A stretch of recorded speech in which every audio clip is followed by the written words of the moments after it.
Outras situações que eu utilizo muito, por exemplo, recobrimentos de raiz, que são recomendados, indicação absoluta para classe 1 e classe 2 de milho, tá? Onde não tenho perda de tecido proximal. Eu tenho osso proximal estável, eu consigo fazer uma parte de recobrimento em todos os casos, ou grande maioria disso. Essa classificação me dá previsibilidade. Mas algumas situações que você vai encontrar, por exemplo, aqui com prótese já instalada. A colega indica, porque a raiz está muito escura, tem uma recessão e a gente quer dar para o paciente essa situação, de um perfil de emergência mais agradável. Então a gente começou a fazer a parte, aqui eu já estou usando esse plástico, que ajuda a controlar, é o spray control.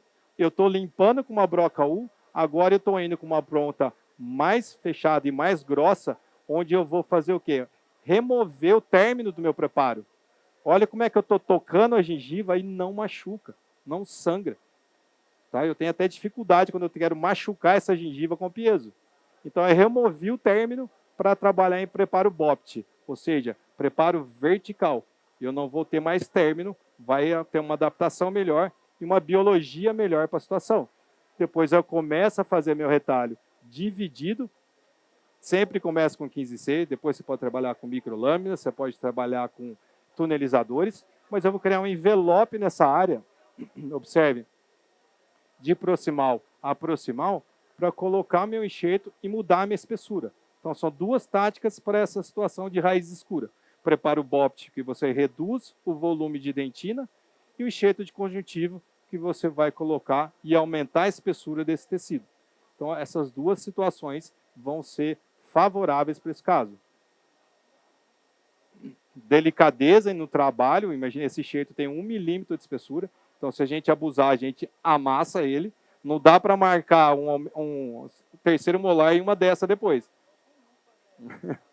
Eu uso lupa porque a idade está chegando também. Mas você consegue ver mesmo. É melhor, a magnificação é muito importante. Muito importante. Então você consegue direcionar, estabilizar esse enxerto na posição que você quer.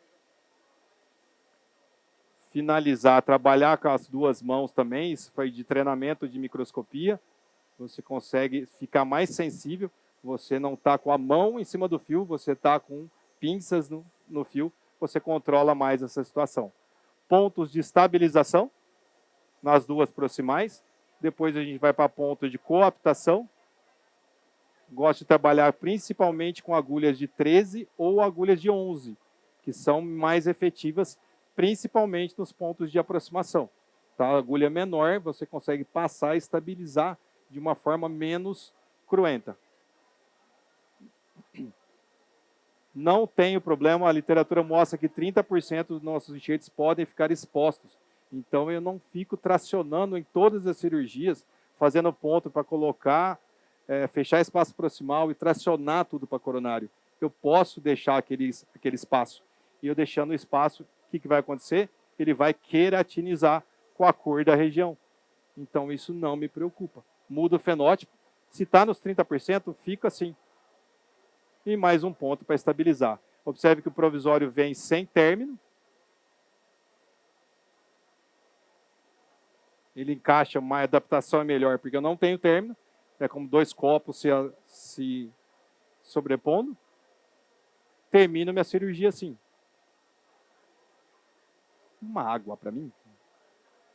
Uma semana de pós-operatório, você já vê que já está queratinizado, já está copiando a cor da região, removendo a sutura, como era e como a gente chegou no resultado. Então, a soma desses detalhes para a gente chegar em situações assim. Bacana? Deixa eu só molhar o bico aqui. Outras situações que a gente pega uma raiz para recobrir, aqui já é mais complexo, mas olha, observe como ela está de início. Eu não sei com que essa paciente escovava, mas ela conseguiu fazer riscos extremamente agressivos. Não sei se foi uma utilização de um outro tipo de ultrassom em outra época. Então, olha como é que você controla, olha como é que o soro vai direto na região. Observe que eu toco o tecido e não machuca. Eu estou enxergando o tempo inteiro. Depois do Spray Control, a quantidade de soro que você programa para ir até diminui. Você não precisa colocar tanto, porque ele está direcionado só naquela região.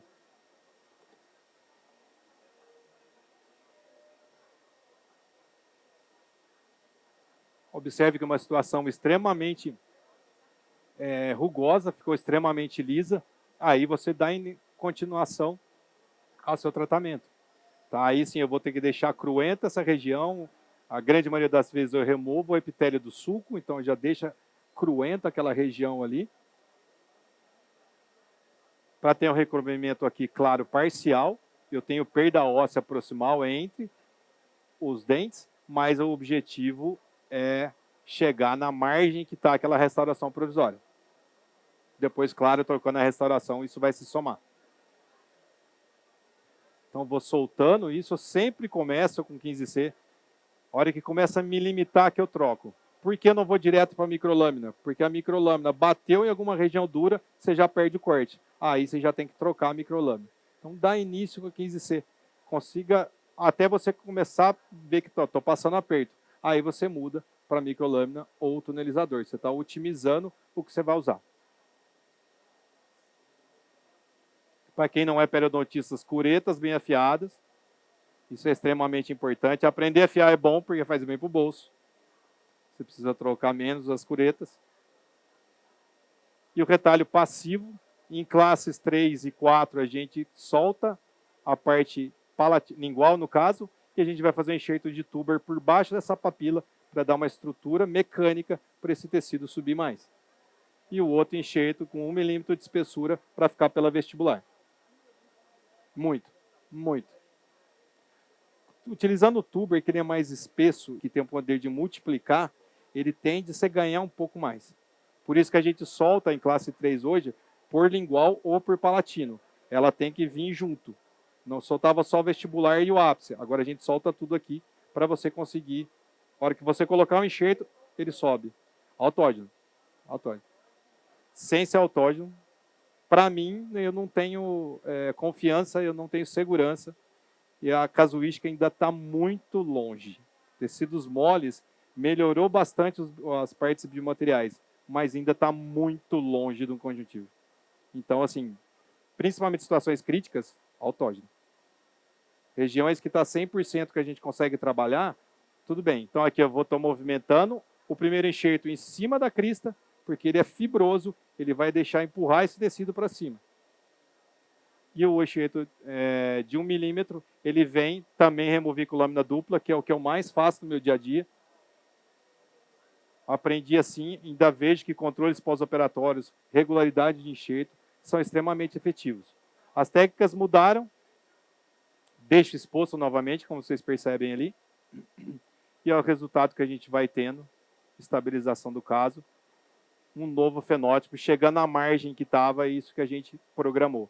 Observe que diminuiu a situação de black space e vai ser resolvido com resina agora o restante. Acima disso, não acho tão previsível. O que a gente programa foi para chegar ali, mudar a qualidade do tecido e agora a gente tem mais estabilidade. A dentística segue e finaliza o caso aí de uma forma mais efetiva. E as situações complexas, onde a gente vai usar o método de coroa clínica junto. Tá? Não só uma situação clara, mas uma situação que vai somar. Os artigos são de 1961. Até hoje, você vai aqui no congresso, tem a aula lá, desmistificação de espaço biológico. Faz 60 anos que tem isso aí. Porque é uma situação que as medidas são sempre questionadas, a nomenclatura muda. E para a gente, uma grande dificuldade que os alunos sempre me passam é onde eu achar essa linha melocementária. E a literatura mostra, mesmo anestesiado, é difícil estabelecer essa relação precisa entre essas estruturas. Então, quando você fala para mim que você tem dificuldade, eu também tenho. A literatura mostra que tem. Então, não se sinta sozinho. É assim mesmo. É uma dificuldade, mas você vai treinar a sua mão e vai desenvolver isso de uma forma tranquila. E quando rebater retalho também, quando eu faço fechado, quando eu faço flapless, quando eu faço aberto, eu preciso rebater essa gengiva. A princípio, está na dúvida, rebate retalho. Não fica na dúvida. Nem por você e principalmente se é um paciente que está sendo indicado, que vai fazer um outro trabalho com colegas. Tá? Você tem que passar segurança para o colega. Se você rebater retalho e trabalhar de uma forma pouco invasiva, o pós-operatório também é bom. Tá? Então, ficou na dúvida, rebate retalho. porque ó, o cirurgião também, isso é literatura, está seguro e está respeitando a altura da inserção conjuntiva, ele não tem necessidade de associar a osteotomia e a osteoplastia. Não é preciso trabalhar com retalho. Algumas vezes plastia é legal, porque vai mudar esse perfil de emergência. E trabalhar isso com uma forma, com a estética, com o mocap, com o ensaio estético, ou seja, já dei anatomia, seja virtual ou não virtual, que vai guiar a minha cirurgia. Então, vai me ajudar a restaurar essas dimensões e vai ser meu guia cirúrgico. Isso é muito mais tranquilo e rápido de ser feito. E quando tem implante envolvido, então, é a situação que mais complica todo o caso. E muitas vezes isso hoje. A solução para um caso de implante em área estética é aumentar a coroaclínica dos outros dentes e adequar isso de uma maneira mais previsível para você ter essa saúde. Repare essa paciente, 2017.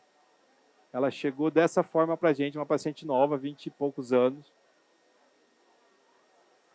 com uma perereca. A gente pode até achar mal feita, mas aqui vocês estão vendo que tem 1 metro o sorriso dela, e está difícil visualizar isso um pouco. No dia a dia clínico, você tem que achar que está bacana isso aqui. Aí você tem que estar muito bem seguro, porque o que você fizer para ela tem que ficar melhor que isso aqui. A hora que começa a colocar essas referências, a gente começa a ver aonde pode trabalhar. Observe aqui, antes da referência, a papila entre o 11 e o 12. Ela está maior até que a papila entre o 21 e 22. Ou seja, ela não é real. Se a paciente falar que quer aquilo ali, eu falo assim, ó, não tem jeito de chegar nisso, mas nunca. Nem a sua é. São os 2 dentes da bateria anterior, de uma paciente de 20 anos. Ou seja, tem que durar mais 60 anos, no mínimo, que você vai fazer na boca dela. Ela vai viver muito ainda. E ela já tem escovite, né? Escovite, porque ela não escova algumas regiões de estar inflamado.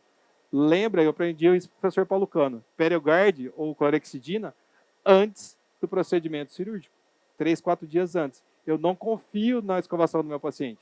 Eu vou preparar, eu vou moldar clorexidina antes desses procedimentos, 3, 4 dias antes. Porque se sangrar, vai ser pouca coisa. Esse é o arco que a gente tem que obedecer, no caso dela, e essa é a simulação que a gente tem para desenvolver no caso dela. Quando a gente faz essa simulação, ou seja, copiamos o lado esquerdo e jogamos para o lado direito, de certa forma, abriu a cabeça para algumas coisas. Observe que a margem de gengiva está coronal à margem de dente. Isso é bacana. Então, apesar de estar invertido esse defeito, ele ainda está tecido na região cervical. Então, a gente consegue trabalhar de uma forma mais tranquila. Agora, o problema realmente vai ser essa papila, que já mostra para a gente que dificilmente a gente chega nessa situação. Vamos ver o que a gente pode trabalhar para minimizar isso aí. E aí, o que foi feito nessa primeira cirurgia? Tá? Foi feita a implantação. A gente já fez a transferência no momento da cirurgia. Daqui a pouco vocês vão entender por quê. Eu não posso chegar perto aqui. Então, a gente fez a cirurgia de implantação. A gente fez enxerto ósseo do tuber novamente. Enxerto de tecido conjuntivo do tuber também. E fez a transferência cirúrgica daqui. Esses casos mais complexos de implantes adjacentes, vou ser sincero, eu sou tarado. Travou, para mim, tem que pôr provisório. Em áreas estéticas adjacentes, sim, travou, tente ser um pouco mais conservador. Faça enxerto, espera cicatrizar, mas já transfere no transcirúrgico. Por quê? Isso vai gerar um modelo para você e já vai ter um provisório mais fácil para você trabalhar na sua próxima cirurgia de reentrada, reabertura ou, no caso, novo enxerto. Junto com essa cirurgia, eu também peguei 2 enxertos do tuber, junto com o osso. Então, vocês perceberam que eu comecei a usar de uma forma mais ativa a região de tuber, tanto por tecido como por osso. 2 enxertos que saíram da região de crista, tá? Um vai ficar na parte vestibular e o outro vai ficar entre os implantes. Então, uma cristal em cela entre os implantes e o outro enxerto na vestibular. Pela situação que é mais fibroso, potencial de ter fibroblasto tipo 2 e a manutenção maior do caso. Beleza, então foi isso que a gente fez. Novo bloquinho também feito com a mesma forma, do mesmo jeito. Finalizamos essa primeira cirurgia assim. tá? Ficou pouquinho a coisa exposto, já uma regularização do rebordo, redução da flange da parte rosa, para evitar de ficar pressionando aquela região. 2017. Cirurgias têm que terminar assim, disso para melhor. Trabalhando com fio 6 zeros, você vai controlar muito essa situação. Com aquela transferência, já gerou um modelo. O modelo de laboratório já fez gengiva artificial, copiando exatamente o perfil de emergência do outro lado. Então, eu sei que exatamente o que eu preciso de tecido. Então, eu vou para a próxima cirurgia, já com o provisório pronto, ou seja, vai ser menos tempo transcirúrgico, e eu já sei o que eu preciso, aonde eu preciso chegar. Bacana. Hoje, com espelhamento, é até mais fácil fazer isso. Na segunda cirurgia, novo enxerto de conjuntivo na vestibular apenas, e já instalamos os provisórios. Então, instalamos o provisório, 7 dias depois estava assim. Tá? Com o mesmo perfil de emergência. 15 dias, já começa a moldar. Ele vai guiar minha cicatrização para chegar numa posição mais previsível. 21 dias. Está chegando no que eu quero. 2017, aí ela foi para ortodontia, voltou para ortodontia para pequenas regularizações posteriores. 2020, com aquele provisório. Clareamento, por isso que eles estão destoando agora, e 2 anos em boca. Nova análise para verificar o que eu posso agregar, o que eu posso mudar para o meu caso. E você vê que a gente sempre vê coisa que dá para melhorar. Nesse contexto, ótimo. E a paciente não queria mexer em nada os dentes naturais dela. Então, o retorno da orto veio assim. Faça essa nova análise, vertical, horizontal, aonde está passando o sorriso. E observe que a gente chegou numa situação de bastante equilíbrio. Agora é ter detalhe no trabalho com tecido. Esses quadrados que é do DSD ajudam a gente a visualizar um tamanho de um lado, um tamanho do outro, como é que a gente pode agregar isso. Fizemos a simulação de novo, lado esquerdo e lado direito, mostrando o que eu posso aumentar aqui em incisal. O que eu tenho que condicionar que a gengiva desceu coronariamente demais. Trabalha com tuber, muitas vezes isso acontece. E posso fazer um aumento de coroa clínica, porque tem esmalte subgengival no 22. Então, foi esses detalhes que a gente simulou para ela. Então, avaliamos as proporções do 22, tá? Saber a média para saber tamanho de dente. Essas relações entre os dentes, relação central, canino, lateral. Então, eu posso mudar, eu devo mudar porque tem esmalte subgengival. A sondagem está mostrando para a gente o tecido queratinizado, está mostrando o fenótipo gengival espesso. E o esmalte subgengival, a quantidade de esmalte, 5, 4, 3, 2 milímetros e pouquinho a gente pode trabalhar. Então, resina vai ser meu guia cirúrgico, eu coloco sobre a gengiva, determinei a proporção que eu quero, quase 10 milímetros lateral, e vou fazer a incisão exatamente contornando essa resina. Do outro lado, o que eu preciso fazer? A mesma coisa. Só que soma, quando eu tenho a parte perimplantar, eu tenho que estar associado a essas outras situações que eu tenho que saber. Eu tenho que saber a posição tridimensional, se está boa ou não. A plataforma do implante, a plataforma do componente, é extremamente importante a gente saber para ajudar no nosso resultado. O tamanho desse transmucoso e as situações críticas, subcríticas que a gente tem de contorno hoje. Perdi muito enxerto e não chegou na posição que eu queria, porque antes de saber essas coisas, ou trabalhar com colegas que não sabem utilizar isso. É muito comum, por incrível que pareça.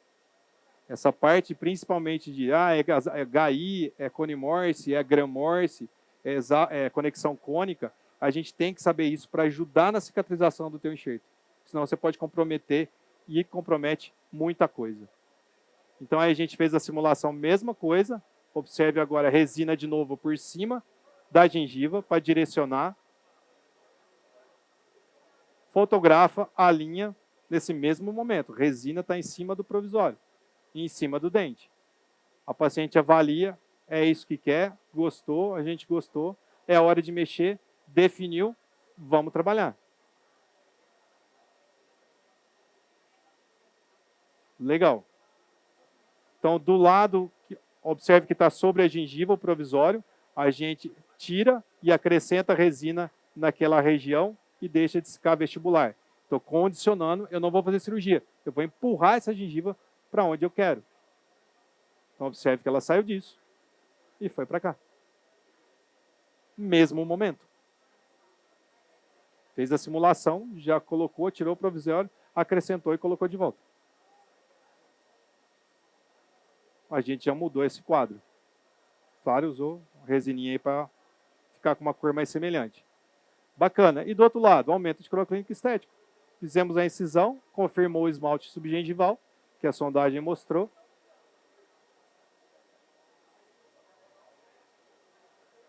E aí utilizei a ponta PK1, tá? Que ela já tem a marcação de 3 milímetros. Você vai colocando. É muito pelo zunido que você vai ver. Na hora que você encontra com o dente, ela vibra muito. Você toca em osso, parece que está abafando o som. Termina dessa forma, aqui pós-operatório. Tranquilo. Aqui você tem uma bolinha, aqui você tem um lateral. Oi? Sem incisão. Fechado. Deu para trabalhar bem tranquilo. 2017, 2020, a gente finalizando o caso. Então, observa a curvatura que eu tinha negativa para uma situação de implantes em duas áreas muito mais equilibrados e estável já. Devido à ortodontia, a gente esperou mais do que precisava. Eu acho bom isso. Situação da simulação para a situação da onde a gente está.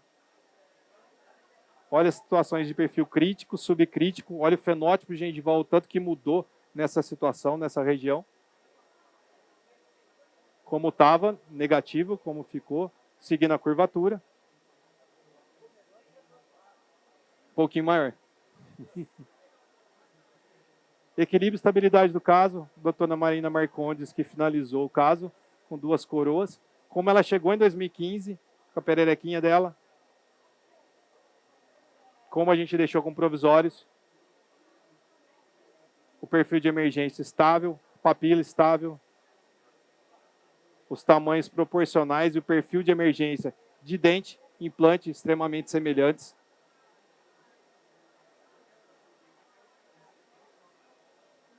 Seguindo, inclusive, o contorno do tecido. São as coroas definitivas. Só trabalhou com cerâmica nos dois dentes.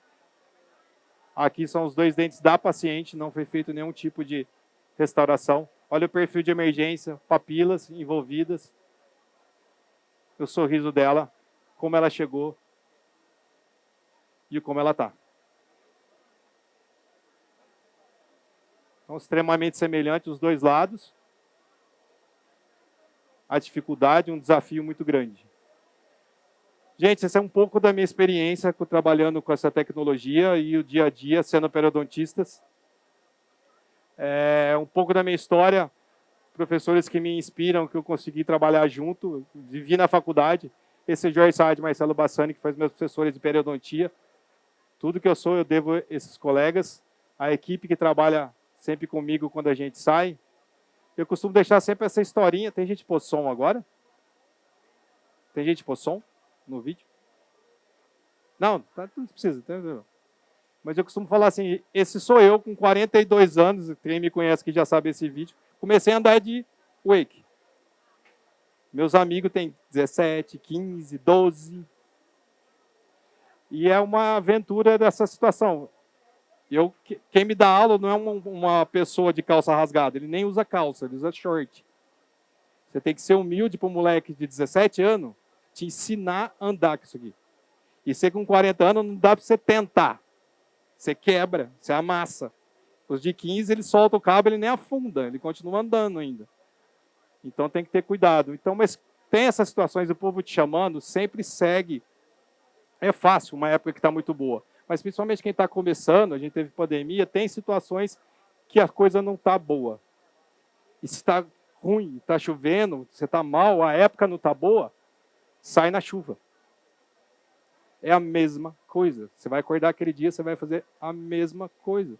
Sendo bom ou não, Essa é minha filha conhecendo chuva. A primeira vez na vida que ela foi para a chuva.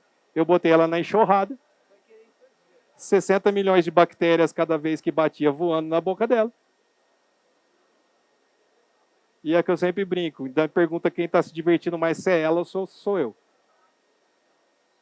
Então, é assim. A nossa vida não pode ser pagar boleto. A nossa vida sempre tem coisas boas. Está ruim, continua. É aquele mesmo processo. Bacana? E aí, depois que eu comecei a ficar em pé, aparecem os obstáculos na sua vida. Planeja, estuda e encara o obstáculo. Nem sempre vai dar certo. Mas se você estudou, se preparou, comemora. Porque depois vai vir obstáculo muito pior. Aí eu contratei um ator. E você passa e segue. A vida é assim. Tá? Isso eu sempre deixo como exemplo. Porque a única coisa que você não controla é tempo. E isso você não controla. Faz 11 anos amanhã. Por isso que eu estou vindo aqui hoje. Caiu, bateu central, ficou roxo, verde, cinza. O pediatra falou, o que você quer que faz? Eu falei, nada, estou trazendo a pediatra para você ver. Não quero saber. Minha esposa, meu sobrinho. Aí você chega em casa, tá assim. Espera um pouquinho. Isso aqui é com 8. Estou precisando atualizar o vídeo. Eu sempre gosto de mostrar esses vídeos. Quem me conhece. Esse é o dia da chuva. Já esfoliou o central, tá tudo bem. Os permanentes não ficaram ruins. É o momento de criatividade. Meu pai e minha mãe, a gente não pode esquecer nunca de onde veio. E com que a gente cresce. E é um prazer imenso crescer com a Sevedentos, crescer com toda essa equipe aqui. Eu falei assim, a gente está engatinhando, por incrível que pareça, a gente está engatinhando. Cada vez que eu falo do aparelho, eu quero aparelho, a gente não está usando 20%, 30% ainda da tecnologia.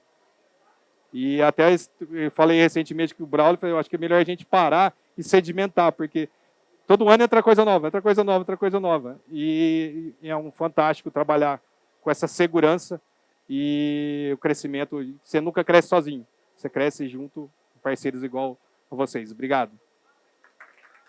Obrigado. Estou à disposição, vou ficar aqui, se vocês quiserem alguma dúvida, alguma pergunta daqui ou dos brinquedos aqui que a gente utiliza. Bom, obrigado, professor. Agora, quem quiser verificar, né, se o Santini estava mentindo ou não, podem ir na bancada, testar, perguntar para os consultores que eles estão parados para tirar as dúvidas aí também. Bom, vamos lá? Bom, queria só agradecer, primeiramente, aí a vinda na palestra ao professor Eduardo Santini. Ele é mestre em planodontia na São Leopoldo Mandic, especialista também em periodontia. Ele é professor de especialização em planodontia na São Leopoldo Mandic, isso em Campinas, Curitiba, Rio e Porto Alegre. E é um professor convidado também do curso de especialização em dentística lá na UFSC. Professor, obrigado. Boa palestra aí. Eu que agradeço. Eu moro no avião, gente. Já morei. Obrigado pelo convite, acima de tudo. A gente tem uma parceria de muito tempo, então é bastante bacana estar aqui. Eu vou falar um pouco do que eu utilizo no meu dia a dia. É uma situação do piezo que eu me apaixono cada vez mais. Eu comecei com 1000 pequenininho há não sei quantos anos atrás e fui crescendo até ter o Pro hoje, que é o que tem mais eficiência porque consegue trabalhar com todas as pontas. Bacana? Então, isso é um pouco da minha vida, isso é um pouco do meu dia a dia. Sou periodontista de raiz. Mais fácil achar tucano do que periodontista hoje. E é bastante bacana ter isso no dia a dia. Mas eu extrapolei, devido aos parceiros que eu trabalho, o professor Paulo Cano, o professor Baratieri, acabaram me levando também a trabalhar com a parte estética, que é o que eu também cresço com a tecnologia a cada ano. Tá? Então, mais uma vez, estamos aqui, na utilização da tecnologia do piezo, vou montar em situações do dia a dia. Acima de tudo, o controle que você tem quando você quer trabalhar com qualidade é muito legal o que o aparelho oferece. Tá? Então, você consegue mensurar, consegue enxergar e ir passo a passo utilizando a tecnologia. E não a turbina de alta rotação, que além de esconder aonde você está mexendo, ela gira de uma forma que você não controla a velocidade, o corte dela. Você não pode tocar em tecido que vai no mesmo momento você começa a ter um sangramento. Aqui você tem um controle, você consegue ver, enxergar e desenvolver isso à medida que você vai usando. Tá? Um pouco de mim que o Braulio já falou, trabalho na São Leopoldo Mandic na especialização de implante do Henrique Smanio em Campinas. Com o professor Paulo Cano, eu fiquei dos 6 anos, onde ele ajudou a desenvolver meu olhar para a estética e pensar em dente. A gente começa a operar muito melhor, gostar mais dos resultados e que o paciente mostra para a gente. E também ter esse retorno da dentística, quando trabalho com o professor Baratieri, que também me ensinou a valorização, onde que a gente pode trabalhar com resina, junto com essa parte cirúrgica, e soma muito. Hoje eu também tenho consultório em Florianópolis. As partes de imersão com o Newton, acho que eu não posso ficar de cá, com o Thiago, que eu sempre estou nos cursos de imersão. Trabalhar com a parte cirúrgica, muitas vezes, durante um tempo, como periodontista, quem é mais velho sabe isso, você quer ter saúde ou quer ser bonito. Eu cheguei a pegar um finalzinho disso, e depois eu comecei a ir para a periodontia estética, já comecei a aprender da periodontia estética, e está tudo muito associado. É o mercado, é a situação que o paciente quer, então hoje você tem que somar essas duas situações. Não dá para ficar longe disso, mesmo pensando em cirurgia. E lembrar que a parte estética é uma parte dinâmica. A gente trabalha muito com fotografias, mas o paciente é uma situação dinâmica. Ele tem que saber que se vê é diferente do que as pessoas veem a gente. A gente se vê 3x4 de manhã, gostando ou não, é aquilo que você vê pela manhã. Mas todas as pessoas te vê de lado, tá, num perfil. Hoje você entra no Instagram, em qualquer rede social, as fotos não são de frente, as fotos são de lado. Então a parte dinâmica disso é extremamente importante, da gente ver, capturar e mostrar para o paciente. Porque a gente vai ter projetos, aqui é um mockup, um ensaio estético, onde está em cima da gengiva mostrando o aumento de coroa clínica que vai ser feito, e aqui a finalização do caso. Eu trabalhei com o professor Fernando Rigolin para fazer as lentes em cerâmica de canino a canino. Então, a situação que a gente precisa mostrar, visualizar de uma forma real. 2D, isso é muito viável, tá? 3D aumenta mais ainda o controle que a gente tem das situações. Mas vem o seu dia a dia, o que vale a pena. Está num boom também de mostrar que tecnologia 3D veio para tudo, é melhor em tudo. Nem sempre a logística do seu consultório no dia a dia vai favorecer você ter essa situação. Tem que ver se esse é o seu momento. 2D está em acesso sempre com a gente, porque é a parte de fotografias. A estética, você precisa analisar. Ela é muito subjetiva. Então, você tem que diminuir essa subjetividade trabalhando com ferramentas que vão favorecer essa comunicação, você, paciente, você, ceramistas, outras pessoas que vão trabalhar na situação do caso. O DSD, que é o Dental Smile Design, e o DREF, que é o Diagrama de Referências Estéticas e Faciais, é um meio que te ajuda a diminuir essa subjetividade.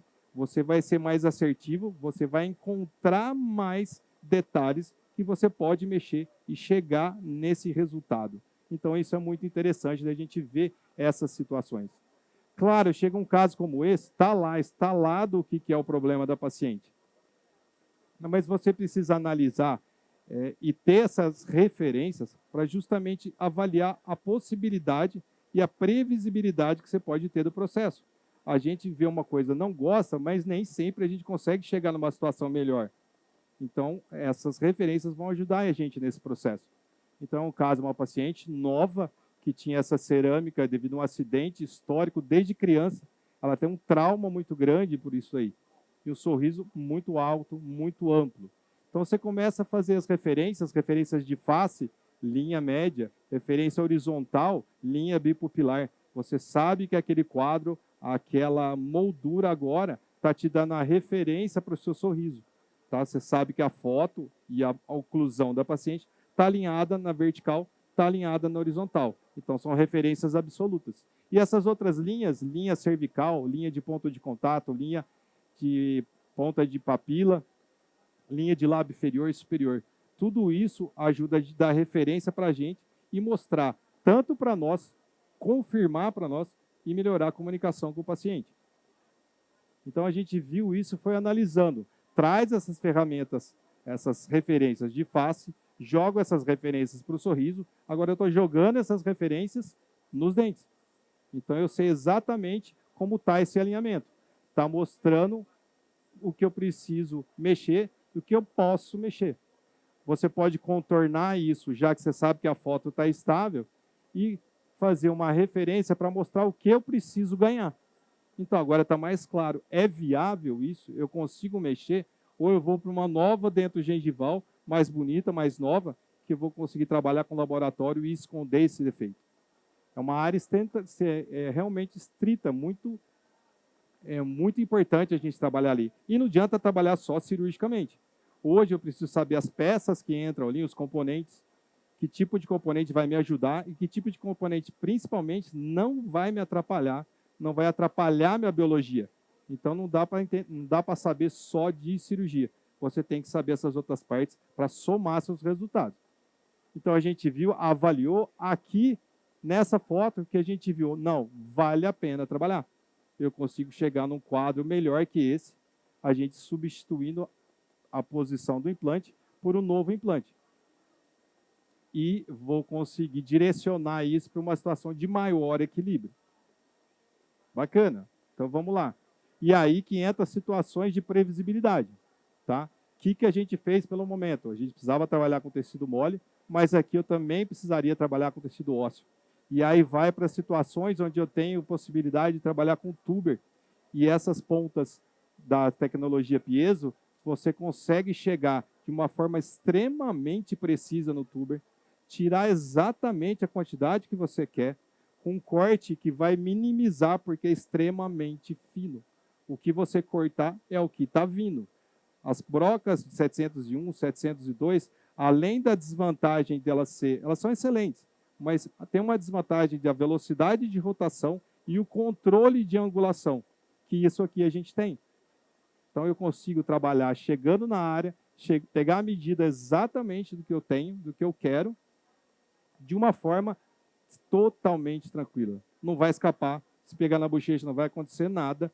Então, eu consigo controlar muito essa situação numa região extremamente chata de trabalhar, que é a região de tuber. É lá atrás. Então, eu comecei e uso muito mais o tuber depois que eu comecei a usar a tecnologia, comecei a ter esse acesso sem a dificuldade. Pô, não tenho problema de escapar nada ali, eu tenho controle total da situação. Então, a gente fez o enxerto ósseo tirando o tuber, um parafusinho junto com a implantação, e o enxerto de conjuntivo junto também. Então, fomos na área e fizemos isso. Então, tiramos esse implante, não é questão da componente, da plataforma dele, esse é um implante antigo HE, esse é um implante sistema Cone Morse de 11 graus e meio. Você tiramos ele colocando numa posição, observe, mais vertical, e o enxerto, vocês podem ver ali no corte da tomografia, esse aí já é um controle de mais de um ano, o enxerto na posição. E a situação foi controlada, e aí a gente consegue trabalhar o capricho no consultório. Tem consultório em Campinas, consultório em Florianópolis, a equipe do Dr. Marcos André Machado. Então, a gente conseguiu desenvolver o projeto de uma forma tranquila e bem mais equilibrada do que o início. De uma maneira extremamente delicada, muito pouco invasiva. Então, essa situação de não ter medo de chegar em algumas áreas me propicia trabalhar muito mais hoje com enxertos que eu removo dessa área para regiões unitárias do que trabalhar em regiões, por exemplo, sempre trabalhar em regiões de mandíbula e remover o osso na região de mandíbula. Bacana? Então, a gente devolveu o perfil de emergência e conseguimos trabalhar para deixar no equilíbrio e uma satisfação muito grande da paciente. Claro, eu sou uma periodontista, então parte na largada da gente ter saúde para tudo. Então, a sondagem ainda é uma das melhores, se não a melhor referência para a gente trabalhar. A gente tem tomógrafo, inclusive, no consultório, mas a sondagem ainda é predominante para mim. E é fácil, é acessível, é barata. Tá? Confiar em tomógrafos de última geração que vai me dar a lâmina óssea ali, nem sempre isso é 1 para 1. Está muito em moda, a gente vê muito em congresso, não é uma crítica, tá? Mesmo porque eu tenho tomógrafo no consultório, mas isso é acessível, fácil e está lá, todo mundo consegue ver, desde que você compre aquela sonda que não apaga essa marquinha preta. Aquela que autoclava e some, realmente vai causar dificuldade. Lembra que a gente é dentista, a gente para de escutar, a gente para de enxergar à medida que a gente vai ficando mais velho. Todo mundo, mas a gente piora mais rápido. Então aqui você consegue visualizar bem. Você já consegue ver, por translucidez, está cinza, o tecido é fino. Nem estou vendo o acinzentamento, o tecido é espesso. Então a gente consegue controlar essa situação. E por incrível que pareça, a literatura mostra para a gente que menos de 15% de nós tem sonda no consultório. Literatura americana. Se menos de 17% tem, que usa menos ainda. Tá? E é altamente fácil, é altamente tranquilo você trabalhar para ter essas referências. Casos assim, vocês estão vendo uma foto que tem mais de 1 metro, sem saliva, totalmente parada, facilitando a gente visualizar um diagnóstico. E mesmo sendo periodontista, a gente tem uma dificuldade em algumas situações de enxergar. Esse caso, a princípio, a gente bate e quer trabalhar o quê? Na parte estética do elemento lateral, o 22. Foi exatamente isso que o paciente chegou. Só que ele caiu com uma primeira colega que foi para uma endodontista. O endodontista chegou, a primeira coisa, radiografia periapical.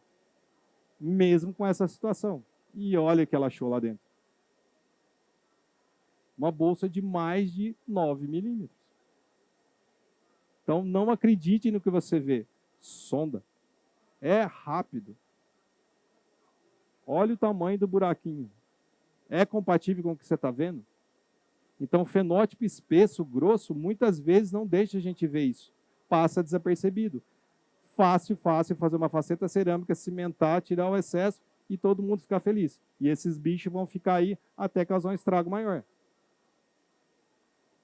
Então, sonda. Tá? É um jeito mais fácil e tranquilo de sair para casa sossegado e vai construir sua casa ali numa situação de bastante equilíbrio. Fenótipos grosso, você tem isso. Ele aguenta mais, mas ele esconde algumas vezes problemas. Tá? Vê se isso é compatível. Uma lesão desse tamanho, numa situação clínica dessa. Paciente de 20 e poucos anos. Você não vai acreditar nunca que tem esse buraco ali, que tem esse tanto de bicho. Então, vamos sondar para verificar isso. Então, são tipos periodontais que já vem descrito na literatura. Tipo 1, que é a melhor coisa que tem. Tipo 4 é a pior coisa que tem. Então, aqui é o paciente que tem um mega para-choque e ali é o paciente que não tem para-choque nenhum. Já tem sua recessão. É o pior? Não, eu considero pior intermediários como o tipo 3, que o tecido é grosso, mas o osso é fino. Então, muitas vezes sai aquele falso positivo. Você acha que tem um ossão, você acha que tem uma gengivona, mas na verdade não tem. O tipo 4 já tem uma recessão do lado lá, você já sabe que é. O tipo 4 é do amigo, vizinho, parente, é sempre aquele tipo 4 ali que vai estar te atrapalhando. Mas o tipo 3 se esconde, você acha que é bom e não está. Lembre que isso vai piorando, à medida que vai diminuindo, você tem menos para-choque, e isso pode ser revertido algumas vezes, não em caso de doença, tá? Mas em caso de situação que eu posso fazer uma movimentação ortodôntica hoje, que eu consigo trazer esses dentes em vez de expandir esses dentes. E você aumenta a tábua óssea com essa movimentação. A diferença tão grande não é só de para-choque, mas também de vascularização. O tipo 1 eu vou ter muito mais sangue, porque eu tenho mais tecido, mais osso. Então eu vou ter mais vascularização. O tipo 4 eu não vou ter muito sangue. Então demora para chegar àquela situação de reparo. Eu tenho um para-choque pequeno, que numa pancada isso destrói, e vai demorar para chegar sangue ali. Tá? Então é a situação. Aqui você bateu o seu Volvo 25.000 Plus 10 do lado do Einstein aqui em São Paulo. Ou seja, aconteceu, você arranhou e você está do lado do hospital. Aqui você caiu de moto sem capacete no meio da Amazônia. Até alguém chegar lá, já mutilou muita coisa. Não dá tempo mais de trabalhar. Então, identifica e fala para o seu paciente. Então, se identificou e falou, ele sabe, o problema é dele. Você não falou, acaba sendo desculpa nossa. Então, avaliar isso. As situações clínicas, muitas vezes, a gente vê novamente, aparentando ser uma situação espessa, e a hora que a gente vai sondar e ver, está extremamente fino. Então, a outra situação para corrigir isso, quando é o caso de implantodontia, trabalhar com enxerto de conjuntivo, você muda o fenótipo da região. Olha o tanto que era fino, um enxerto de 1 milímetro, olha a diferença que está dando. Tá? Era menos de meio a a espessura desse tecido. Então, você colocando enxerto de 1 milímetro aqui, você já está duplicando essa espessura. Eu faço enxerto de conjuntivo praticamente em 100% dos meus implantes, desde a região estética à região posterior. Eu não quero que o fenótipo seja desfavorável, eu não quero esperar cicatrizar. É o momento cirúrgico, eu já atuo nesse mesmo momento. Tá? Então, aqui eu trabalho muito com a técnica de lâmina dupla, o enxerto sai extremamente padrão, remove o epitélio e a gente coloca, estabiliza fio 6 zeros sempre. Eu utilizo o fio 6 zeros para todos os procedimentos hoje no consultório. Vem ver esse cidadão aqui, vai estar amanhã, né? O Petros é hoje? De novo? Está me seguindo. Bom te ver. Daqui a pouco você vai mostrar a dentística, o que esse cidadão faz com essas peças. Assiste ele aqui. Próximo, bom te ver. Então, você consegue trabalhar isso. Por que fio 6 zeros? Porque, você consegue fazer todos os procedimentos. Então, um ponto bem dado com fio 6 zeros, ele vai dar estabilidade. Então, é isso que a gente precisa para os nossos casos. Olha como é que era a situação inicial. Olha como fica a situação após 3 anos no controle. Então, você consegue dar uma espessura, a espessura vai te dar previsibilidade. Então, esse é o momento de atuar. E não esperar para ver o que vai acontecer, para depois a gente mudar. Eu trabalho com tecido conjuntivo em todos os casos, e eu dificilmente uso biomaterial nos gaps das minhas implantações. É isso, assunto para outra hora. E as situações espessas, aumento de cloroclínico estético. Aí sim, está na cara, está muito espesso, está gordo, exames vão comprovar isso, a gente vai diminuir essa espessura e mostrar o verdadeiro tamanho da coroa do paciente, o esmalte que ele vai ter no dia a dia. O tanto que muda o sorriso, a gente muda lábio, porque você diminui a quantidade óssea, você tem uma mobilidade livre quando a gente trabalha esse tipo de cirurgia. É uma das cirurgias mais bonitas que a gente faz. E a tecnologia em si, o que eu gosto? Essas 3 situações. Acesso, tá? Você consegue chegar muito mais longe de qualquer tipo de rotatório e consigo uma visualização.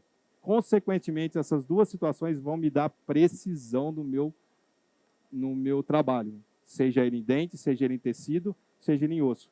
E a vantagem de você não machucar os tecidos. Você consegue trabalhar nessa região sem machucar a outra parte envolvida, que seria os tecidos moles. Então, observe aqui uma situação que a gente estava trabalhando com recobrimento, junto com a apsectomia, um corte que é feito com alta rotação, ou um corte que é feito com peça motor elétrico. Uma broca mesmo fina, olha como é que sai o corte da região. Você perde precisão, porque fica difícil mensurar o que está saindo e o que está ficando, mesmo sendo detalhista. A situação muda completamente. Olha, por exemplo, uma broca com meio, uma ponta, desculpa, com meio, olha o acesso, olha como é que eu estou enxergando, olha como é que está sendo direcionado minha irrigação, que pode ser meio químico, pode ser soro, pode ser o que você quiser, desde que não agrida o paciente. Então, você consegue um acesso imediato nessa ponta, você consegue cortar de uma maneira extremamente específica, e exatamente o que você quer trabalhar, o que você quer fazer. Tá? Aqui eu só coloquei o vídeo. Olha o pedacinho que a gente consegue tirar. É muito preciso isso. Aqui antes eu usei uma ponta para melhorar a loja óssea, depois a gente fez esse corte e traz simplesmente uma lâmina óssea.